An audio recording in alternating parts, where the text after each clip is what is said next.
Assalamualaikum warahmatullahi wabarakatuh. Berjumpa lagi bersama saya Rizka. Di video kali ini saya akan membahas mengenai dampak psikis akibat dari kekerasan dalam rumah tangga. Kekerasan dalam rumah tangga atau KDRT kerap terjadi di mana saja, kapan saja, dan terhadap siapa saja tanpa memandang status sosial, profesi, pekerjaan, atau mungkin kepribadian seseorang, dan lain sebagainya. Bahkan kecenderungan KDRT ini banyak terjadi korbannya adalah perempuan. Dan biasanya munculnya KDRT di dalam sebuah rumah tangga dipicu adanya permasalahan yang muncul tanpa diselesaikan dengan cara yang baik dan juga asertif. Ada berbagai macam faktor dan juga beragam alasan kenapa seorang suami melakukan KDRT terhadap istrinya, atau kebalikannya, seorang istri yang melakukan tindakan kekerasan di dalam rumah tangga terhadap pasangannya.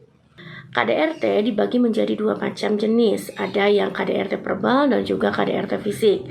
Yang kerap kita jumpai, KDRT verbal biasanya lebih pada cacian, makian, kata-kata yang menyinggung perasaan pasangan kita atau menyakiti perasaan kita, menyudutkan, dan juga ancaman-ancaman tertentu, atau mungkin bahasa-bahasa kasar yang kita lontarkan untuk menyakiti dan menyerang pasangan. Sedangkan KDRT secara fisik lebih mengarah pada kontak fisik antara pasangan. Yang jelas kontak ini sangat merugikan pasangan kita dan juga sangat berbahaya, bisa menimbulkan banyak dampak buruk. Salah satunya adalah luka di fisik atau mungkin bisa menghilangkan nyawa. Kekerasan fisik ini bisa jadi seperti mendorong, kemudian melempar, mencekik, menampar, menyeret, atau memukul sesuatu dengan benda-benda yang keras ataupun dengan benda-benda lainnya. Dampak apa saja yang dapat dialami secara psikis oleh korban KDRT tersebut? Yang pertama adalah depresi. Depresi adalah kondisi di mana seseorang mengalami stres yang sangat berkepanjangan. Bahkan adanya beberapa penyimpangan perilaku, gangguan mood, gangguan makan, atau sedih yang berkepanjangan yang bisa dirasakan oleh korban KDRT tersebut. Selain sedih yang berkepanjangan, biasanya tanda dari depresi ini sendiri salah satunya adalah bisa memberikan efek mood yang tidak baik terhadap tubuh, gangguan kecemasan, kemudian adanya gangguan tidur, dan juga efek-efek psikologis lainnya seperti menyalahkan diri sendiri, menyalahkan keadaan, dan lain sebagainya. Dampak yang kedua adalah traumatik. Seseorang yang mengalami KDRT biasanya juga kerap mengalami trauma-trauma tertentu. Ia senantiasa merasa sangat tidak nyaman apabila harus bertemu dengan lingkungan baru, atau kecenderungan ia senantiasa ingin menarik diri dari lingkungan akibat trauma dari keadaan masa lalu yang tidak menyenangkan.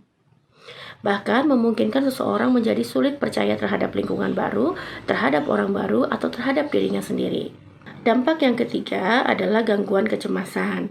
Korban dari KDRT biasanya mengalami gangguan kecemasan untuk bertemu dengan lingkungan baru, lingkungan lama yang menjadi pemicu terhadap kekerasan tersebut, atau mungkin ia juga cenderung menarik diri dan mengalami gangguan-gangguan kecemasan yang berakibat pada kondisi pola tidur yang tidak baik, gelisah, ketakutan berlebih, dan lain sebagainya. Dan dampak yang keempat adalah penyalahgunaan obat.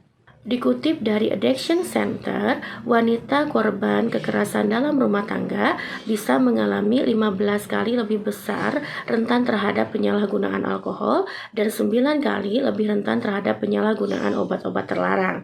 Dan sekarang apa saja yang harus dilakukan oleh para korban KDRT tersebut agar kembali memiliki psikis yang lebih sehat dan kembali pada kehidupan yang jauh lebih sehat pula?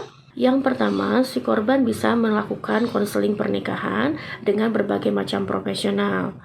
Ia mampu membicarakan secara nyaman, mengemukakan perasaan, dan juga mengakui apapun yang dirasakan dari dampak psikis yang ditimbulkan akibat KDRT tersebut. Konselor pernikahan atau ahli profesional akan mengarahkan para korban kekerasan dalam rumah tangga tersebut untuk mampu berkata secara asertif, mengemukakan apapun terhadap pasangan secara baik, mengkomunikasikan dengan cara yang lebih tepat, dan tentunya akan mendapatkan arahan untuk menyelesaikan permasalahan dengan baik. Hal ini ditujukan agar para pasangan, baik itu si korban maupun pelaku, mampu mengkomunikasikan permasalahan dengan cara yang baik dan mampu mengelola permasalahan yang muncul dengan penyelesaian yang tepat. Dan tips yang kedua, selain si korban menjalankan konseling psikologis, biasanya para profesional juga akan mengarahkan dan membantu si korban KDRT tersebut untuk menjalani treatment atau terapi psikologis. Termasuk di dalamnya berupa terapi kognitif atau terapi perilaku, terapi emosi, dan terapi olah pikir atau hipnoterapi. Dan terapi-terapi lainnya yang dimungkinkan bisa membuat si korban terlepas dari perasaan salah, perasaan stres, depresi yang berkepanjangan, atau traumatik tertentu. Selain itu, perlindungan dan dukungan juga dari orang terdekat mampu memulihkan secara cepat terhadap proses penyembuhan korban psikis dari KDRT. Terima kasih banyak, semoga bermanfaat. Assalamualaikum warahmatullahi wabarakatuh.